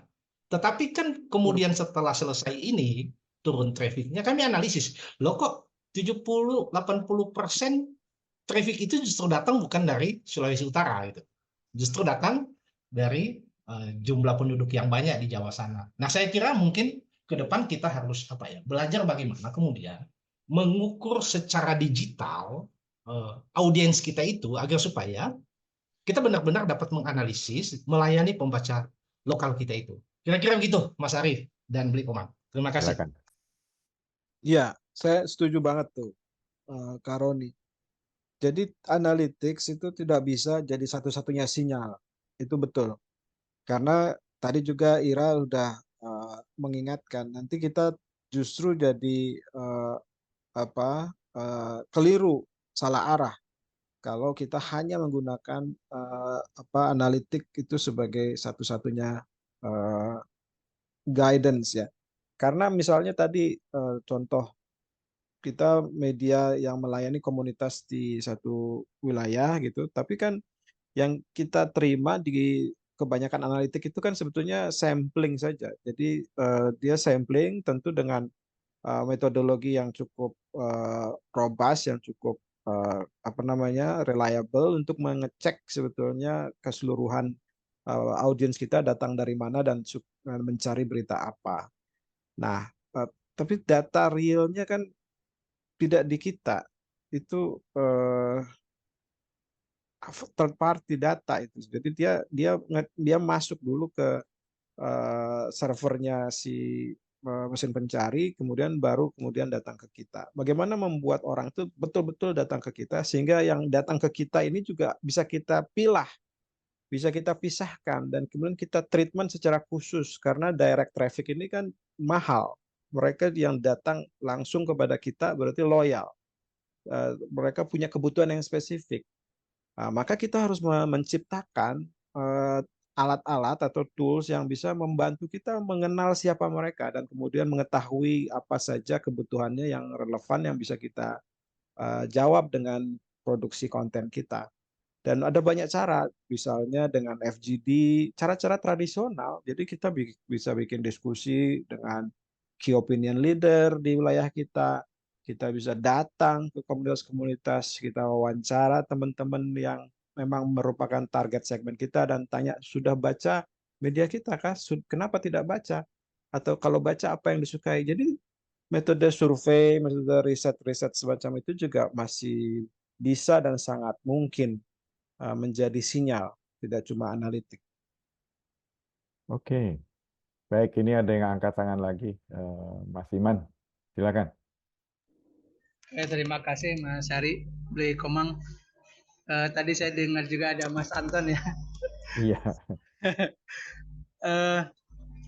Ini sepengalaman saya ya di jaringan Radio Komunitas Indonesia. Jadi teman-teman di radio itu biasanya atau di beberapa teman media komunitas itu ketika menginformasikan itu tujuannya kan sebetulnya ingin didengarkan oleh pihak yang ada di komunitasnya. Misalnya gini, tentang dana desa digunakan untuk apa. Nah itu disiarkan tuh. Dan kalau misalnya ada penggunaan yang kurang beres, nah baru diramaikan di media sampai digosipkan lah di tetangga. Tapi ada juga hal-hal yang memang ingin dinaikkan ya statusnya. Itu biasanya minta bantuan tuh. Ada suara komunitas SK lah di web. Itu biasanya dinaikkan ke situ karena misalnya begini, ada jalan. Jalan itu milik provinsi atau milik kabupaten nih, itu rusak. Itu kalau diceritakan hanya di komunitas nggak pernah selesai tuh, nggak ada solusinya. Jadi informasi itu harus dinaikkan dan emang sengaja diramaikan gitu ya, dan meminta teman-teman di baik itu media lokal ataupun nasional untuk juga ikut. Tapi kadang-kadang ya hanya yang kita kenal aja. Kadang-kadang kan ada kelayakan juga ya. Kalau untuk urusan jalan ngapain gitu, diinformasikan. Ada juga yang padahal bagi warga itu penting jalan rusak itu karena dia akan menjadikan akses terhadap desanya jadi terbatas. Nah, menurut saya ada beberapa layer untuk misalnya keterjangkauan informasi itu. Nah, kalau di beberapa yang media komunitas yang saya tahu, memang ada yang diniatkan ya bahwa saya ingin menjangkau informasi itu untuk keterjangkauannya segini. Ada juga yang close aja, pokoknya informasi ini mau diakses oleh yang lain boleh. Nah, biasanya kalau menggunakan digital, beberapa contoh di Lombok itu karena mereka kan ada TKW ya, tenaga kerja yang ada di Malaysia, kadang-kadang ada yang di Taiwan. Nah, itu menggunakan Facebook, menggunakan kayak gitu itu untuk berinteraksi. Jadi ketika menggunakan media sosial yang dia menggunakan internet, sebetulnya atau streaming, itu untuk juga diakses oleh warganya sendiri, tapi dia tidak sedang ada di luar desanya gitu, di luar komunitasnya. Jadi ada akses itu barangkali begitu ya, keterjangkauan. kan orang sebetulnya ingin mengetahui informasi yang terdekat dengan dirinya, pengalaman-pengalaman dirinya. Nah, itu biasanya di situasi begitu orang-orang yang di luar gitu ingin tahu desanya sendiri atau kampungnya sendiri, itu biasanya informasi itu penting untuk dikemukakan di media komunitas. Lewat sekarang sih hampir 90% lebih lah ya, teman-teman sudah memiliki media sosial juga. Dia di radio komunitas tapi kadang-kadang di live-kan di Facebook Live gitu ya, atau di kadang-kadang udah punya akun-akun media sosial lain lah, Instagram, Twitter, malahan di WhatsApp di grup-grupnya menjadi rame gitu ya. Nah, menurut saya ini kan soalnya tentang keterjangkauan ya. Itu menjangkau itu memang barangkali ada layernya, ada batasannya ya. Tempo Witness menurut saya sangat menarik karena dia menjadi kesaksian bagi warga untuk informasi yang mereka ingin tampilkan. Nah, solusinya kan kadang-kadang bukan ketika menginformasikan. Nah, solusi itu kadang-kadang tidak bisa hanya sekedar diinformasikan, dia harus digerakkan. Nah, bagaimana informasi menjadi alat advokasi itu, saya ada cerita sih, tapi udah lama ya.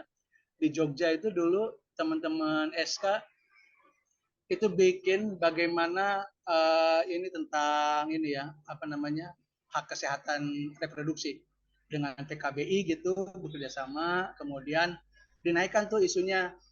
Tapi sekaligus NGO berkaitan dengan kesehatan reproduksi itu ikut terlibat, baru masuk ke dinas kesehatan sehingga ada kebijakan yang berubah.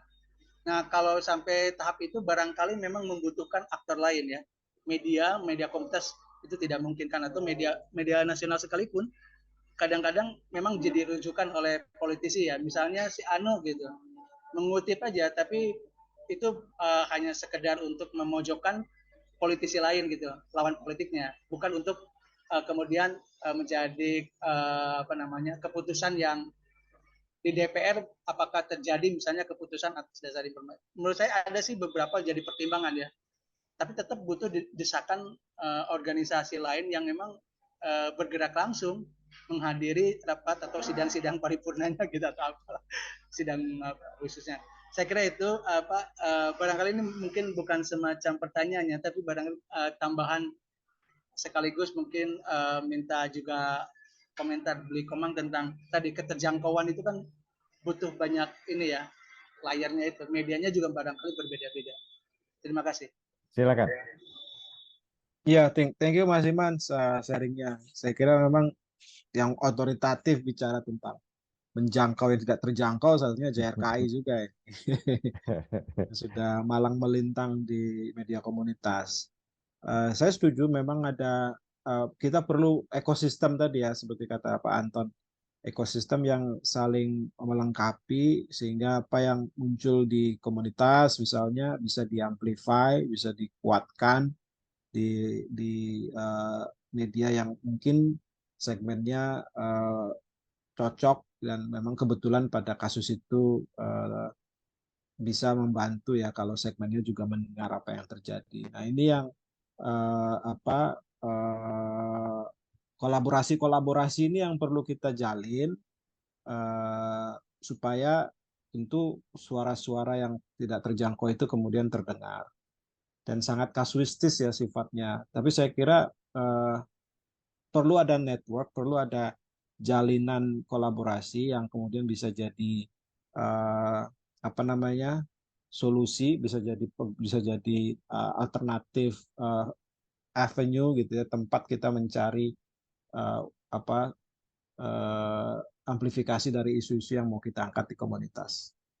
Nah, ini saya kira salah satu yang penting itu memang organisasi seperti AJI, seperti AMSI gitu ya, yang relatif orang-orangnya satu visi, satu pemahaman, satu value tentang jurnalisme, dan mewakili berbagai ragam media, berbagai macam lapisan, tapi juga di luar jurnalis, di luar media, kolaborasi-kolaborasi antar CSO itu jadi penting, karena kita ya tidak pernah tahu kapan kita membutuhkan networking ini gitu.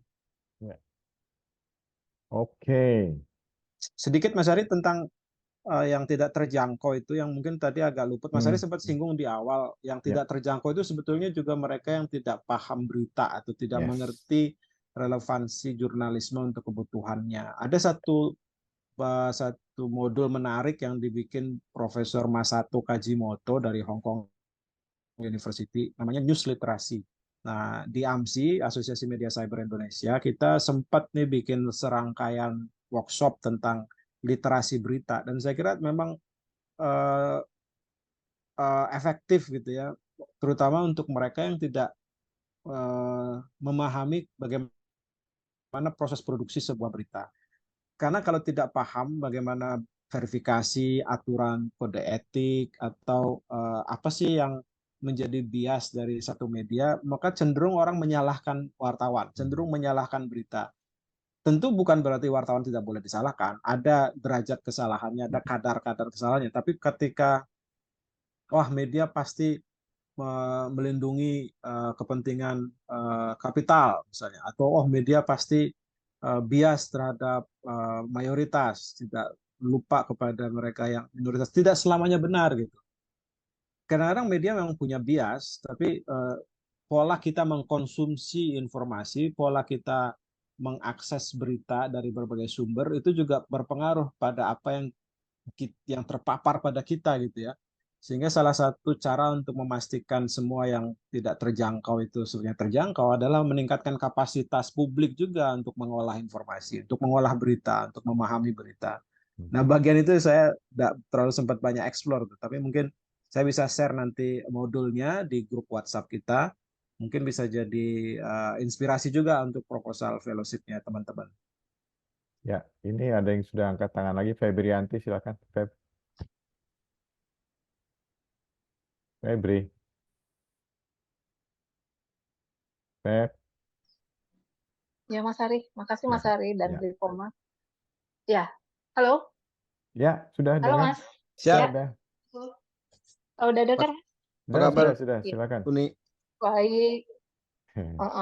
Mas, ya saya maaf baru ikut sekarang, saya karena baca judulnya itu menjangkau soal yang tak terjangkau gitu.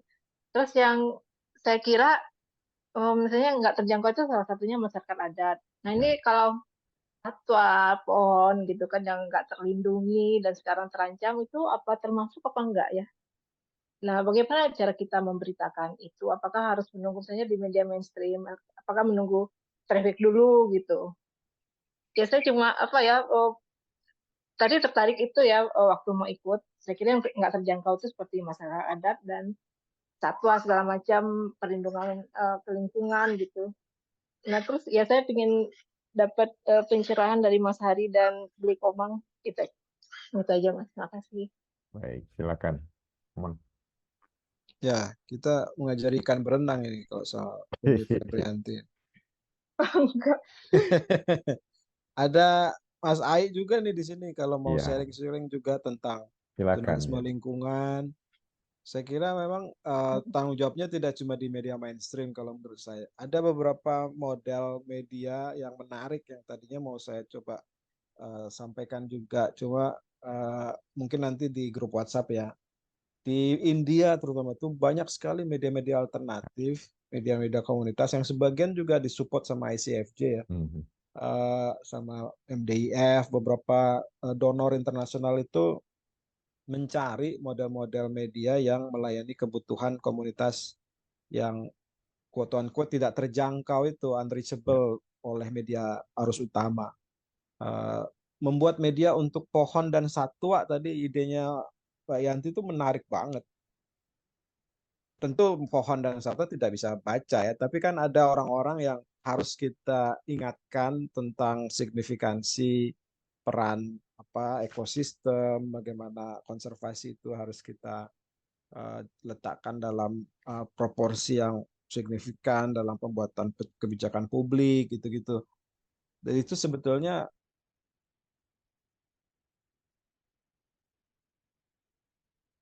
ya.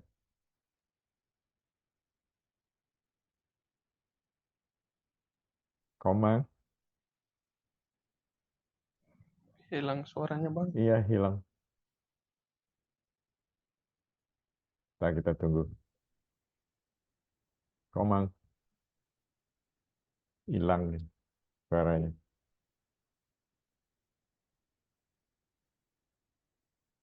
Ntar ya, soalnya pembicaranya cuma satu ini.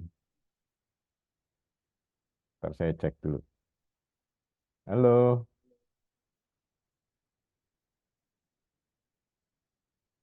jangan-jangan baterai. Ah, terpental juga.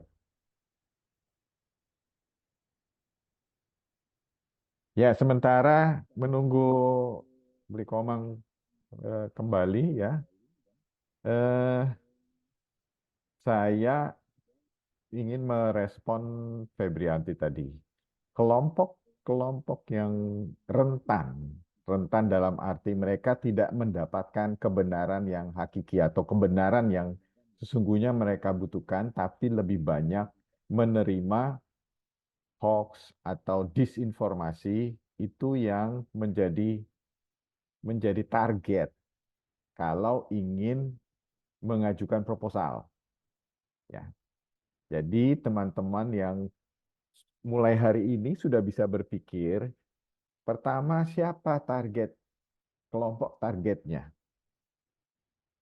Harus yang rentan terkena hoax, disinformasi, misinformasi, atau yang tidak paham bagaimana memahami media, mengkonsumsi media, atau mengkonsumsi produk media. Itu bisa dari sisi kelompok yang rentan itu. Kalau dari sisi media, Siap. silakan. Terputus. Komang, silakan. Sorry, tadi terpental. Iya, silakan. Sorry, Lanjut. tadi terpental, Mas. Ya. Bisa diulangi pertanyaannya. Pertanyaan dari masih Febrianti sebenarnya. Tadi aku nambah komentar mengenai Febrianti tadi. Oke, siap. Iya sih, itu poinnya sudah tersampaikan tadi sebelum terputus. Bahwa sebetulnya inisiatif-inisiatif seperti yang diharapkan Mbak Febrianti itu justru yang perlu muncul dari komunitas kita yang peduli gitu ya, yang kepingin jurnalisme betul-betul jadi public goods, jadi kepentingan publik. Jadi saya kira tidak, yang penting memang menciptakan bisnis modelnya, jadi ada value yang diciptakan oleh produk itu, kemudian ada upaya atau ada mekanisme untuk menangkap, mengcapture value itu menjadi sustainability tools, menjamin dia bisa berlanjut. Gitu. Ya, ini ada pertanyaan walaupun bilang agak geser konteks diskusi dari Depi Agung Setiawan di Q&A. Di era kemajuan teknologi informasi hari ini kayaknya juga punya fungsi sebagai produsen informasi. Bagaimana effort teman-teman di industri media untuk memverifikasi sumber informasi sebelum produksi rilis? Silakan, ini dari Pranata Humas di Dinas Komunikasi Informatika Provinsi Jawa Barat. Silakan. Komang. Wah, terputus lagi ini. Komang bentar lagi, sebentar kita tunggu. Saya bantu jawab dulu ya. Ini untuk teman Depi Agung Setiawan. Kalau di media, sudah tentu media yang baik adalah akan hati-hati sekali untuk memastikan sumber yang digunakan itu terverifikasi dan benar. Jadi tetap kelompok beberapa media yang juga bisa terkena kerentanan. Contoh yang paling gres itu adalah foto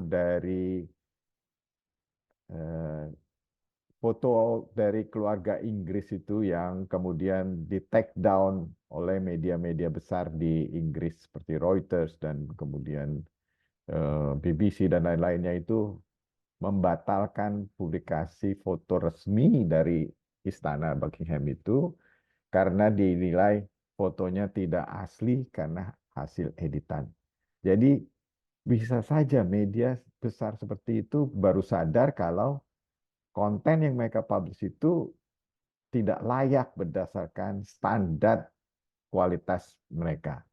Jadi memang tetap bisa ada resiko. Apalagi di Indonesia ini banyak sekali media.com yang tumbuh tiba-tiba ratusan, mungkin sekarang sudah ribuan media.com yang mungkin kapasitas pengelolanya itu masih kurang dan akan mudah termakan oleh disinformasi maupun misinformasi. Saya kira itu.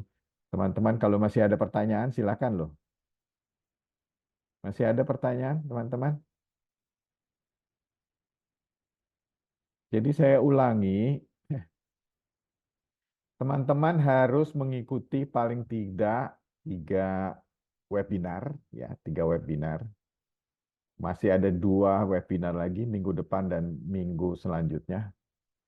Nanti baru bisa mengajukan proposal. Irfan, silakan, Irfan. Irfan, ya. Sorry ini mendadak sinyalnya Iya. menghilang ini. Ini Irfan juga mau bertanya ini. Tadi pertanyaan yang di Q&A udah aku jawab, tapi nanti boleh di komentar lagi. Sementara Irfan dulu, silakan. Irfan kok nggak Silakan, Mas bersuara? Irfan. Iya, makasih Bang. Ya, jelas nggak, Mas? Jelas, silakan. Oh, Irfan ada itu 2 Irfan tadi. ini. Irfan mana dulu? Sudah. Aku cuma mau komentarin yang pertama aja sih, Mas. Apakah kita harus termakan algoritma dan sebagainya ya? Saya kira saya orang yang mengalami situasi kayak gitu dan kerja kebetulan itu saya itu waktu itu di bagian apa koordinator daerah dan juga third party ya. Jadi benar bahwa media sosial sumber informasi itu kan memang harus dipilah-pilah ya, dan kejadian itu waktu bom Tamrin ya. Jadi saya berusaha kebetulan memakai tools waktu itu Biopedia dan itu sangat membantu dalam jangkauan terdekat siapa yang memposting gambar-gambar kejadian di lokasi itu saya dapat banyak gitu. Artinya kan apa yang terserak di media sosial itu bisa kita verifikasi gitu. Ada tools-tools yang bisa ini. Jadi kalau kita terlalu alergi dengan hal kayak gitu juga salah juga ya. Tapi kita nggak harus juga termakan algoritma, tapi kita bisa menggunakannya dan memverifikasinya itu akan lebih baik gitu. Ya. Terus soal apa jurnalisme warga menarik menurutku dan itu harus tumbuh gitu. Mungkin di luar malah ada yang memang basisnya adalah cuma karena jurnalisme warga aja gitu, cuma butuh 1 moderator 2, 3 untuk bisa terus menyampaikan informasi dari masyarakat ke masyarakat gitu.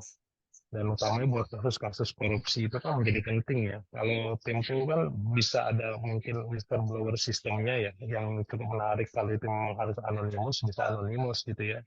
Tapi kalau enggak kan juga mungkin risikonya udah ditakar oleh orang yang memberikan informasi. Saya kira makin banyak yang kayak gitu akan semakin bagus ya. KPK itu punya ini ya Mas, website jaga.id itu tapi khusus untuk isu-isu seputar sekolah, dana desa, dan juga isu kesehatan. Nah itu juga menarik gitu ya. Yang masuk banyak, bahkan ada panel untuk melaporkan bukti-bukti kecurangan dan sebagainya gitu ya. Bukti-bukti dugaan korupsi lah. Itu kan kalau kita punya yang kayak gitu justru menarik juga tuh. Kita bisa menerapkan bahwa ya kita bisa merger gitu ya antara warga sebagai pelapor gitu ya menyampaikan laporan dan kita ya sebagai penerima laporan dan kita juga memainkan itu juga pada akhirnya gitu dalam sebuah laporan. Saya kira hubungan yang saling terikat dan menguntungkan akan jadi lebih baik ya di sana gitu. Kan media-media juga banyak ya. Nah, orang bingung apakah jurnalisme warga juga harus lewat media mainstream gitu kanalnya, bisa juga enggak gitu ya.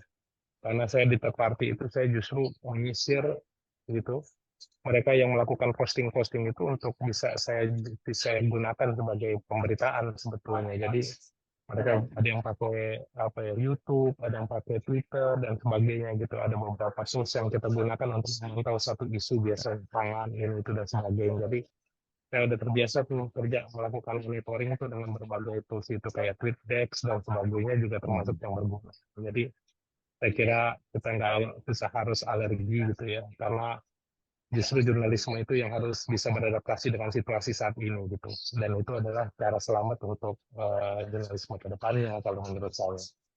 Itu sih Ya. Mas. Oke, Komang kalau mau komentar silakan. Iya, aku setuju 100% dengan semua yang disampaikan Irfan. Mungkin garis bawahnya adalah yang kita harus perkuat itu ekosistem jurnalisme atau ekosistem informasi digital. Dan ini memang belum sepenuhnya bisa kita jamin ya, aksesibilitasnya, fairness-nya, akuntabilitasnya, karena memang governance untuk internet ini, untuk digital ini belum sepenuhnya memang kita kawal gitu ya. Ada banyak aturan-aturan yang cenderung memungkinkan ada censorship, ada dominasi dari mereka yang punya kemampuan teknologi yang lebih daripada publik. Jadi internet governance Kayak ini buzzer juga ya, beli ya. iya Kayak buzzer betul. juga mengganggu ya. Betul. Itu semua banyak ruang-ruang yang belum kita atur gitu. Padahal kan ekosistemnya perlu kita jaga. Kalau ini lapangan public space kita yang baru, lapangan kita yang baru di digital, rasanya belum banyak yang bisa kita lakukan gitu ya untuk menjamin ini memang fair untuk semua gitu, Mas Ari. Ya, oke. Kita punya paling tidak ada 3 pertanyaan. Saya bacakan aja langsung, nanti Komang bisa komentar dan saya bantu juga, ada beberapa bisa saya jawab juga. Yang pertama dari Mbak Santi ini. Komunitas rentan yang dimaksud di dalam diskusi ini apakah termasuk komunitas difabel? Adakah contoh pengelolaan media untuk komunitas difabel yang termasuk sukses? Itu pertanyaan dari Mbak Santi. Kemudian dari Citra di Bandung, dari beberapa obrolan dengan teman-teman di wilayah, banyak yang takut terbentur Undang-Undang ITE seperti kasus Ibu Prita. Ini dari Citra. Kemudian dari Irfan Yasin tadi, maaf ya Irfan ya, soalnya ada 2 Irfan, aku nggak menyebutkan nama akhirnya.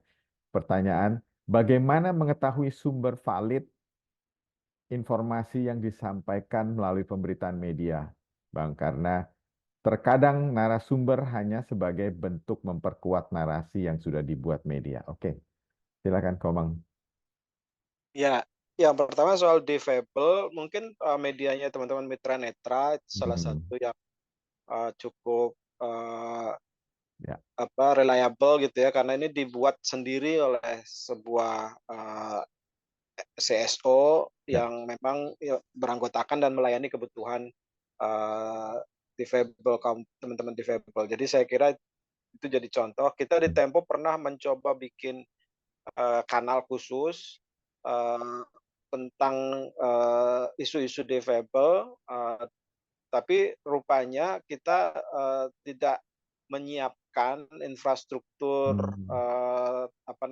UI UX-nya, artinya user experience-nya untuk memungkinkan itu dibaca dengan mudah oleh mesin tools text to speech-nya yang dipakai teman-teman Netra misalnya. Jadi akibatnya jadi nggak bisa optimal. Itu kita belajar dari pengalaman itu bahwa nggak cukup cuma menulis atau mempublikasikan konten tentang isu yang penting untuk teman-teman difabel, tapi juga harus aksesibilitasnya juga harus dipikirkan. Dan itu rasanya mungkin bisa jadi inisiatif menarik juga nih di fellowship ini. Ya, betul. Nah, yang kedua ITE itu memang momok untuk kebebasan berekspresi, itu saya rasa kita semua sepakat. Tapi bukan berarti tidak ada jalan untuk menyiasati. Cara menyiasati salah satunya yang dibuka oleh Dewan Pers kan, teman-teman komunitas, media pers mahasiswa itu bisa berafiliasi dengan media yang sudah tersertifikasi. Itu yang dilakukan oleh Persma, yang dilakukan oleh Mavindo, misalnya yang teman-teman cek fakta, yang dilakukan oleh beberapa media komunitas, itu afiliasi aja bahwa ini terafiliasi dengan media pers, sehingga ketika ada isu, ada komplain, ada pengaduan ke polisi dengan Undang-Undang ITE, bisa kita alihkan itu ke Dewan Pers menggunakan Undang-Undang Pers. Salah satu cara menyiasati, dan AJI juga membuka keanggotaan non-jurnalis profesional untuk anggota AJI, sehingga wartawan-wartawan non-media mainstream juga bisa menjadi anggota, otomatis karyanya pun akan dikategorikan sebagai karya jurnalistik dan bisa digunakan undang-undang pers, bukan undang-undang ITE. Terus Mas Irfan tentang sumber yang valid, bagaimana mengecek, yaitu bagian pertama dari tanggung jawab seorang wartawan adalah memvalidasi sumbernya. Apakah sumbernya memang punya akses kepada informasi yang dia ingin sampaikan, sejauh mana dia punya akses itu.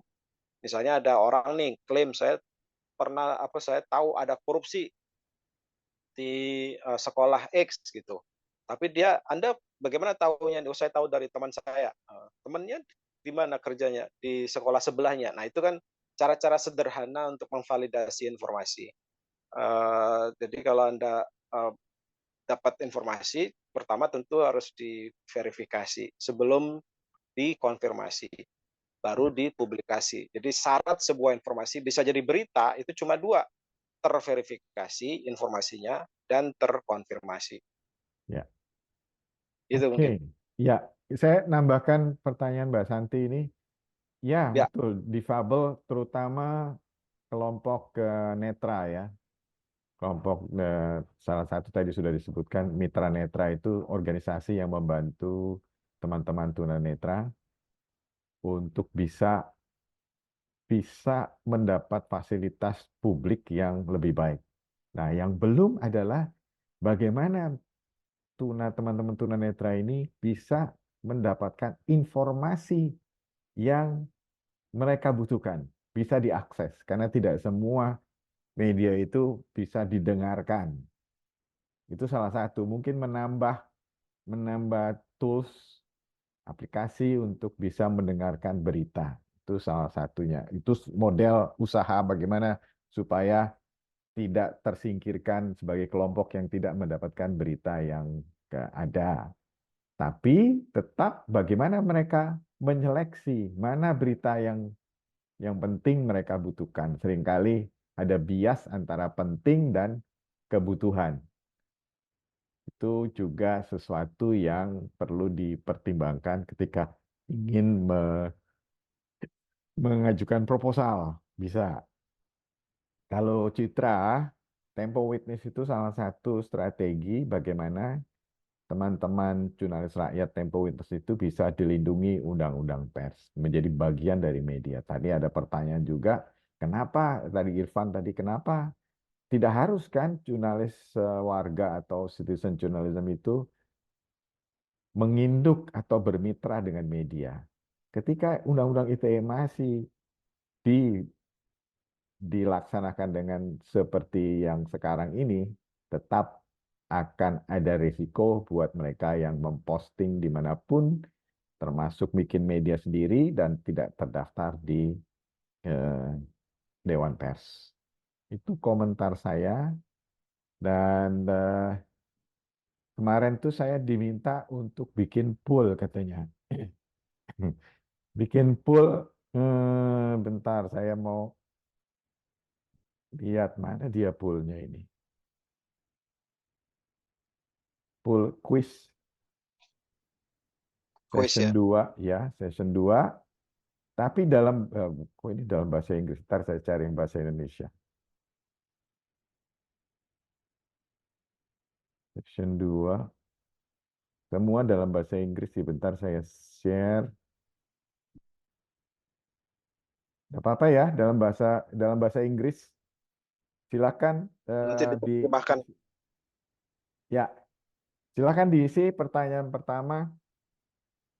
Silakan di rate atau dinilai pengetahuan sebelum sesi ini, ya, sebelum sesi ini, skalanya 1 sampai 5, sampai 5 yang tertinggi, dan bagaimana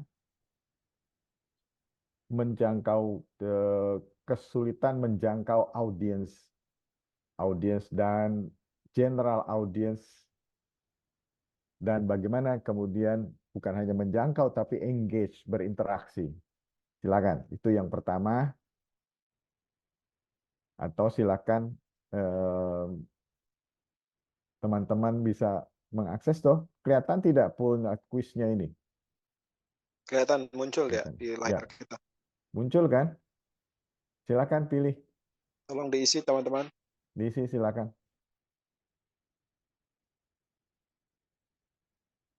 Ayo.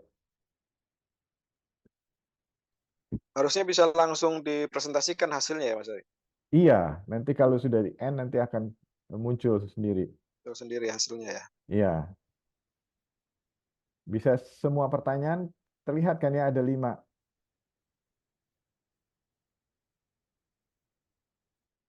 Ayo, kok belum ada sih?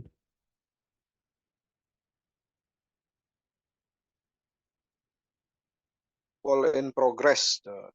Heeh.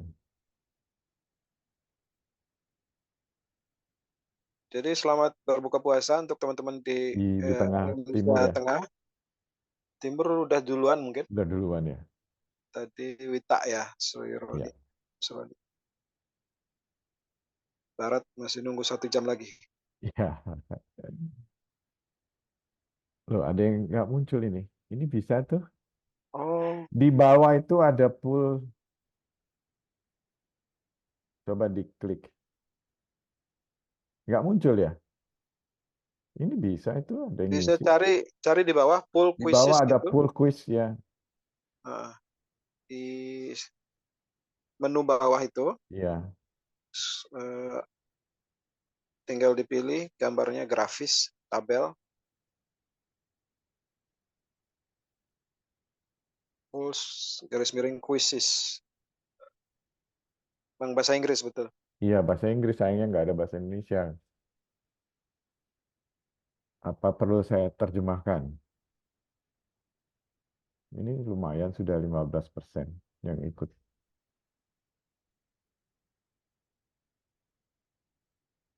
Mungkin harusnya tadi di tengah-tengah ya. Tengah-tengah ini soalnya pertanyaan pertama kan bisa di awal. Iya. Pertanyaan kedua kan after, di akhir. Oh iya iya iya. Iya. Nah, ini pertanyaan ketiga penting. Hasil dari workshop, bagaimana kira-kira teman-teman akan mengimplementasikan pengetahuan dan skill di tempat kerja. Iya. Diterapkan atau tidak nih? Terapkan atau tidak? Mungkin tidak diterapkan. Yang keempat, nah ini harus diketik ya. Short answer aja. Bagaimana merencanakan menggunakan materi dari webinar ini di keseharian kerja-kerja teman-teman. Yang nomor 5 paling gampang.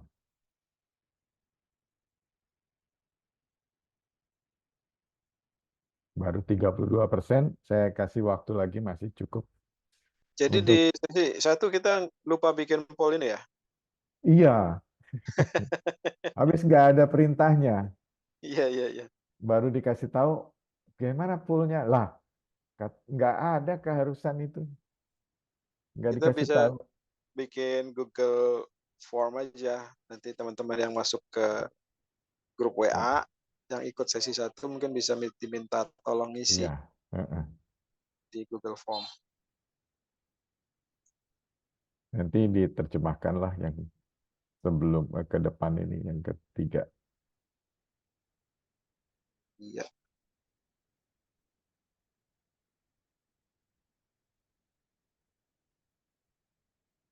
Mungkin sama terus ini pertanyaannya. Kayaknya ya. Iya, kalau lihat modelnya gini kan pertanyaan standar. Ada yang masih terus pulling?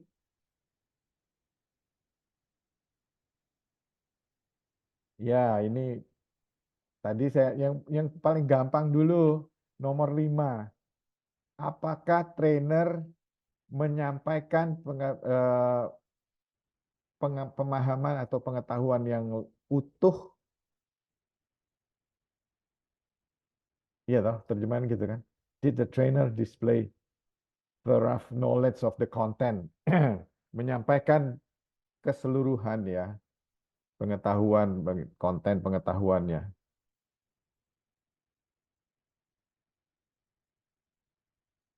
Link ke grup WA Mas, ada yang minta. Ya, nanti aku kirim lagi.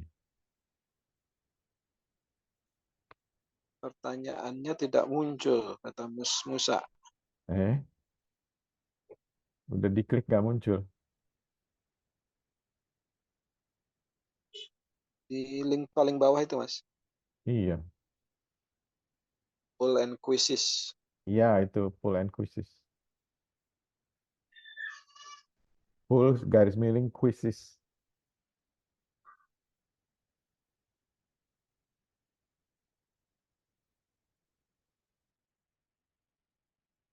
Masih kah? Saya sudah share, teman-teman yang berminat gabung di grup WhatsApp, silakan. Ya. Nanti kita bisa diskusi. Kalau sudah punya ide, bisa kita diskusikan di grup WhatsApp, ide untuk proposal. Ya. Ini masih terus nih.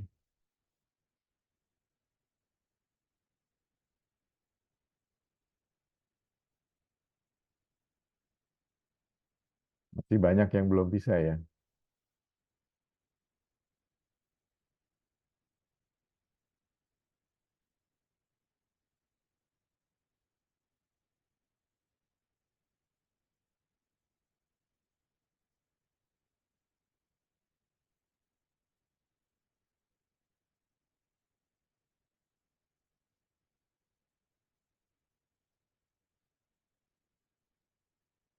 Masih ada yang mau ditunggu?